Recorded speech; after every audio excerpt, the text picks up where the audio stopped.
Okay, so picture this. You're walking down the street feeling pretty good. Maybe you've got that new haircut or you're just acing your favorite playlist in your head, and then bam, you trip. Not like a cool recoverable stumble, oh no. We're talking full on, arms flailing, textbook definition trip, maybe a little Yelp escapes, or your coffee decides it wants to explore the pavement art scene. For a split second, the entire world stops, right? Every single person on that street, in the surrounding buildings, possibly even in low-orbiting satellites, they all saw you. You can feel their eyes burning into your soul. Hear their silent, synchronized judgment. Look at that clumsy oaf. You just know it's going to be the lead story on the evening news. They'll be talking about it for weeks. Your face forever etched in the annals of public awkwardness. You want the ground to swallow you whole? Or maybe you briefly consider faking a heart attack just to change the narrative. Sound familiar? Even a tiny bit? That, my friend, is your brain being a hilarious drama queen, and it's called the spotlight effect. It's this wonderfully human quirk where we massively overestimate how much attention people are paying to us, our appearance, and our actions. We think we're the main character in everyone else's movie, but here's a spoiler. Everyone else is too busy being the main character in their own movie. They're probably worried if their own hair looks okay or if they left the stove on. That person you made brief, horrified eye contact with after your spectacular faceplant? They likely forgot about it by the time they reached the next corner, already stressing about whether they sent that important email. Isn't that kind of liberating? You mean I can have spinach in my teeth for a full hour and only I will be meticulously cataloging the horrified expressions of strangers? Pretty much. We all paint ourselves as the star of this grand stage play. But in reality, the audience is mostly looking at their phones or wondering what's for dinner. So next time you spill mustard down your shirt or say something monumentally weird in a meeting, remember the spotlight effect. Take a breath. Chances are, the only person replaying that moment on a loop is you. And your brain, that little scamp, is just trying to make you feel important, albeit in the most mortifying way possible. It's like your brain's personal paparazzi, convinced every tiny misstep is front-page news. But it gets better, or should I say, quirkier. Because once our brain thinks everyone noticed our coffee spill ballet, it then goes on a lovely little adventure to find evidence to prove it. Which brings us to our next mental marvel, confirmation bias. Oh, this one's a classic. It's like your brain has its own favorite sports team, your existing beliefs, and it will only watch the highlight reels that show its team winning, conveniently ignoring all the games they lost, the fumbles, the penalties. You believe that all cats are secretly plotting world domination?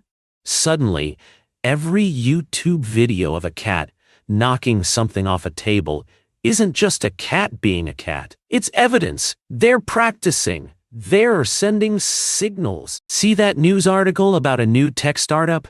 If you're already convinced tech is the future, you'll click, read, and nod sagely. If you think tech is a soulless machine stealing our jobs, you'll find the one sentence that hints at layoffs, and go, aha, I knew it. It's like wearing special glasses that only let you see things that agree with you. You do decide to buy a bright yellow car, something you've never really noticed before.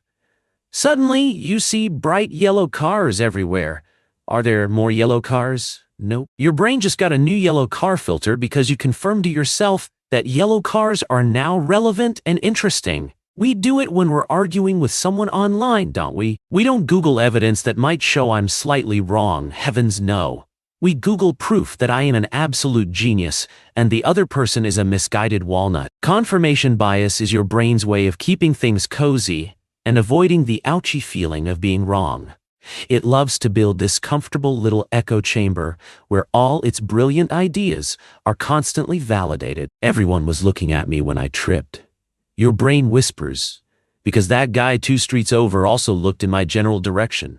Probably because he heard the psychic shockwave of my embarrassment. It's efficient, in a way, but it doesn't exactly broaden our horizons, does it? It's like eating only vanilla ice cream for your entire life because you confirmed on day 1 that vanilla is good, and therefore, all other flavors must be inferior without even trying them. Think of the missed pistachio experiences. And this is where it can get really spicy, because when you're busy confirming all your own brilliant theories, you might just tiptoe into the magnificent territory of our third psychological gem, The Dunning-Kruger Effect. This one is a masterpiece of human irony.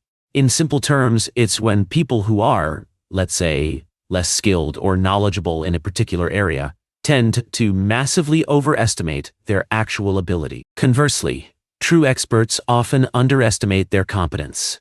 It's the person at karaoke who belts out a song with the confidence of Beyoncé, but the vocal accuracy of a startled goose, genuinely believing they nailed it. It's the dude who's watched 3 YouTube videos on plumbing and is now convinced he can replumb an entire house, while the master plumber with 30 years of experience is still triple-checking every valve because they know just how much can go wrong. Why does this happen?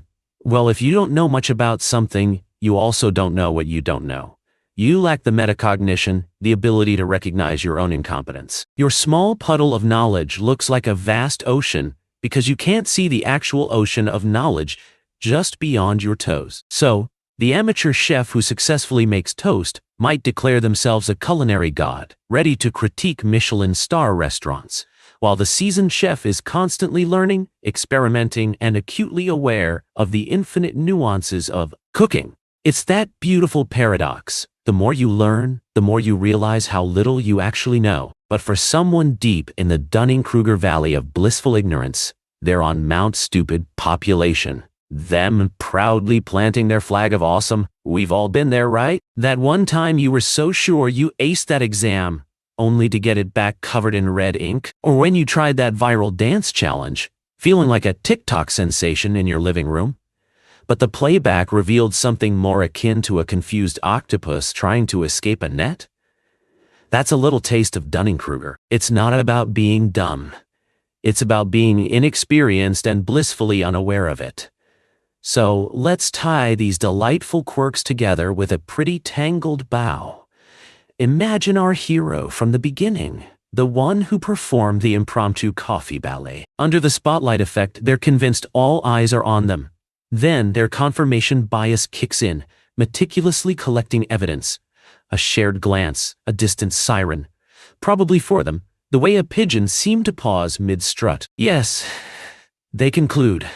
The entire city is abuzz with my clumsiness. And then, powered by the magnificent confidence of the Dunning-Kruger effect, having absolutely zero expertise in public relations or crisis management for minor stumbles, they might internally decide they handled that situation with unparalleled grace and are now uniquely qualified to write a best-selling book titled Tripping Through Life: How My Public Spills Made Me a Guru of Poise.